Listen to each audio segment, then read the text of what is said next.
Hello friends, ओम श्री गणेशाय नमः। जय श्री कृष्णा। आप सभी का स्वागत है आपके अपने यूट्यूब चैनल पर। फ्रेंड्स, आज हम आपको इस वीडियो में बताने जा रहे हैं साल 2021 के आषाढ़ मास की शुक्ल पक्ष की देवशयनी एकादशी की पौराणिक व्रत कथा, पूजा विधि, शुभ मुहूर्त, महत्व, नियम और देवशयनी एकादशी पर सुख समृद्धि धन धान्य की वृद्धि के लिए किए जाने वाले उपायों के बारे में। फ्रेंड्स, वीडियो शुरू करने से पहले आपसे रिक्वेस्ट है, अगर आप हमारे चैनल पर नए हैं और आपने अभी तक चैनल को सब्सक्राइब नहीं किया है तो प्लीज़ सब्सक्राइब कीजिएगा चैनल को, साथ ही प्रेस कीजिएगा बेल आइकन को, जिससे नए वीडियो से रिलेटेड नोटिफिकेशन आपको तुरंत प्राप्त हो सके। और वीडियो पसंद आने पर वीडियो को लाइक और शेयर जरूर कीजिएगा ताकि सभी भक्तों को इस वीडियो का लाभ प्राप्त हो सके। और कमेंट बॉक्स में जय श्री कृष्णा जरूर लिखिएगा। आषाढ़ मास की शुक्ल पक्ष की एकादशी को देवशयनी एकादशी कहा जाता है। इसी मास से चतुर्मास का आरंभ हो जाता है। देवशयनी एकादशी को हरिशयनी एकादशी और पद्मा एकादशी के नाम से भी जाना जाता है। सभी उपवासों में इस व्रत को श्रेष्ठ बताया गया है। देवशयनी एकादशी के बारे में पुराणों में विस्तार पूर्वक वर्णन मिलता है, जिसके अनुसार इस दिन से भगवान 4 माह की अवधि तक क्षीर सागर में निवास करते हैं। कार्तिक मास के शुक्ल पक्ष की एकादशी तक श्री हरि उस लोक के लिए गमन करते हैं और उसके पश्चात 4 माह के अंतराल के बाद सूर्य के तुला राशि में प्रवेश करने पर श्री हरि का शयन समाप्त होता है। इस दिन को देव उठनी एकादशी कहते हैं। इन 4 महीनों में श्री हरि क्षीर सागर की अनंत शैया पर शयन करते हैं, इसलिए इन 4 माह की अवधि में कोई भी मांगलिक और शुभ कार्य नहीं किया जाता है।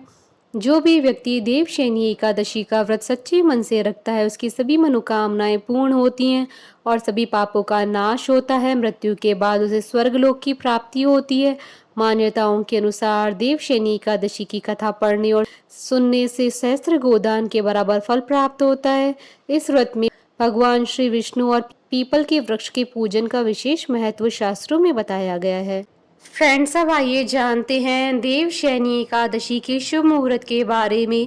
हिंदू पंचांग के अनुसार इस बार देवशयनी एकादशी 20 जुलाई 2021 मंगलवार के दिन है। आषाढ़ शुक्ल एकादशी तिथि प्रारंभ होगी 19 जुलाई 2021 को रात्रि 9:59 पर और आषाढ़ शुक्ल एकादशी तिथि का समापन होगा अगले दिन 20 जुलाई 2021 को शाम 7:17 पर। एकादशी व्रत की पारणा का शुभ समय रहेगा 21 जुलाई 2021 को सुबह 5:46 से सुबह 8:29 तक। व्रत पारणा के दिन हरिवासर समाप्ति का समय रहेगा 21 जुलाई 2021 को शाम 4:26 पर। फ्रेंड्स, अब आइए जानते हैं देवशयनी एकादशी के दिन भगवान विष्णु जी की आराधना करने की पूजन विधि के बारे में। देवशयनी एकादशी का व्रत रखने वाले जातकों को इस दिन सुबह जल्दी उठकर स्नान कर साफ वस्त्र धारण कर लेनी चाहिए। इसके बाद पूजा स्थल की सफाई करके भगवान विष्णु की प्रतिमा को पीले रंग के आसन पर विराजमान करके उनकी षडोपचार पूजा करें। इसके बाद भगवान विष्णु को पीले रंग के वस्त्र, पीले फूल, पीला चंदन अर्पित करें। भगवान विष्णु के हाथों में शंख, चक्र, गदा और पद्म सुशोभित करें। भगवान विष्णु को पान और सुपारी अर्पित करें। इसके बाद धूप और दीप नैवेद्य दिखाकर पुष्प अर्पित करें और भगवान विष्णु जी की आरती करें। आरती के बाद कथा पढ़ें या सुने।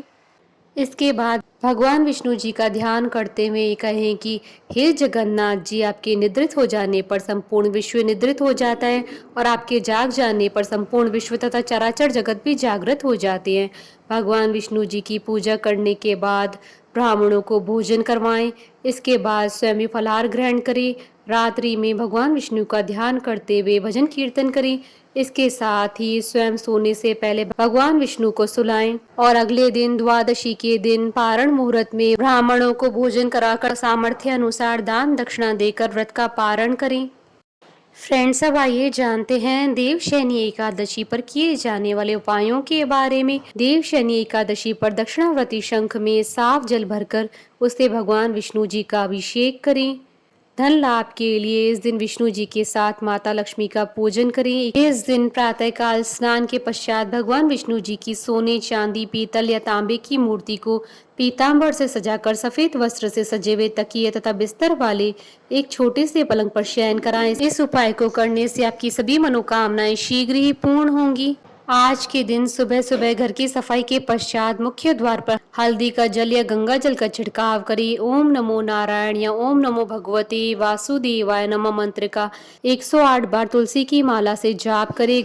एकादशी की शाम में तुलसी के सामने गाय के शुद्ध घी का दीपक जलाएं और ओम नमो भगवते वासुदेवाय नमः मंत्र का जाप करते हुए तुलसी की 11 परिक्रमा करें। इससे घर के सभी संकट और आने वाली परेशानियां टल जाती हैं। फ्रेंड्स, अब आइए जानते हैं देवशयनी एकादशी व्रत के नियमों के बारे में। इस एकादशी के दिन लहसुन, प्याज, मांस, मदिरा, बासी भोजन, चावल आदि का सेवन बिल्कुल भी न करें। इस अवसर पर देवशयनी एकादशी की पौराणिक कथा का श्रवण जरूर करें। फ्रेंड्स, अब आइए प्रारंभ करें देवशयनी एकादशी की व्रत कथा। धर्मराज युधिष्ठिर ने कहा, हे केशव, आषाढ़ शुक्ल एकादशी का क्या नाम है? इस व्रत के करने की क्या विधि है और किस देवता का पूजन किया जाता है? श्री कृष्ण जी कहने लगे कि हे युधिष्ठिर, जिस कथा को ब्रह्मा जी ने नारद जी से कहा था वही मैं तुमसे कहता हूँ। एक समय नारद जी ने ब्रह्मा जी से यही प्रश्न किया था। तब ब्रह्मा जी ने उत्तर दिया था कि हे नारद, तुमने कलयुगी जीवों के उद्धार के लिए बहुत उत्तम प्रश्न किया है, क्योंकि देवशयनी एकादशी का व्रत सब व्रतों में उत्तम है। इस व्रत से समस्त पाप नष्ट हो जाते हैं और जो मनुष्य इस व्रत को नहीं करते हैं वे नरकगामी होते हैं। इस व्रत को करने से भगवान विष्णु प्रसन्न होते हैं। इस एकादशी का नाम पद्मा एकादशी भी है। अब मैं तुमसे एक पौराणिक कथा कहता हूँ, तुम मन लगाकर सुनो। सूर्यवंश में मानधाता नाम का एक चक्रवर्ती राजा हुआ, जो सत्यवादी और महान प्रतापी था। वह अपनी प्रजा का पुत्र की भांति पालन किया करता था। उसकी सारी प्रजा धन धान्य से भरपूर और सुखी थी। उसके राज्य में कभी अकाल नहीं पड़ता था। एक समय उस राज्य के राज्य में 3 वर्ष तक वर्षा नहीं हुई और अकाल पड़ गया। प्रजा अन्न की कमी के कारण अत्यंत दुखी हो गई। अन्न न होने से राज्य में यज्ञ आदि भी बंद हो गए। एक दिन प्रजा राजा के पास जाकर कहने लगी कि हे राजा, सारी प्रजा त्राही त्राही पुकार रही है, क्योंकि समस्त विश्व की सृष्टि का कारण वर्षा है। वर्षा के अभाव से अकाल पड़ गया है और अकाल से प्रजा मर रही है। इसलिए हे राजन, कोई ऐसा उपाय बताओ जिससे प्रजा का कष्ट दूर हो। राजा मानदाता कहने लगे कि आप लोग ठीक कह रहे हैं, वर्षा से ही अन्न उत्पन्न होता है और आप लोग वर्षा न होने से अत्यंत दुखी हो गए हैं। मैं आप लोगों के दुखों को समझता हूँ। ऐसा कहकर राजा कुछ सेना साथ लेकर वन की तरफ चल दिए। वह अनेक ऋषियों के आश्रम में भ्रमण करते हुए अंत में ब्रह्मा जी के पुत्र अंगिरा ऋषि के आश्रम में पहुंचे। वहां राजा ने घोड़े से उतरकर अंगिरा ऋषि को प्रणाम किया। मुनि ने राजा को आशीर्वाद देकर कुशल क्षेम के पश्चात उनसे आश्रम में आने का कारण पूछा। राजा ने हाथ जोड़कर विनीत भाव से कहा कि हे भगवान, सब प्रकार से धर्म पालन करने पर भी मेरे राज्य में अकाल पड़ गया है। इससे प्रजा अत्यंत दुखी है।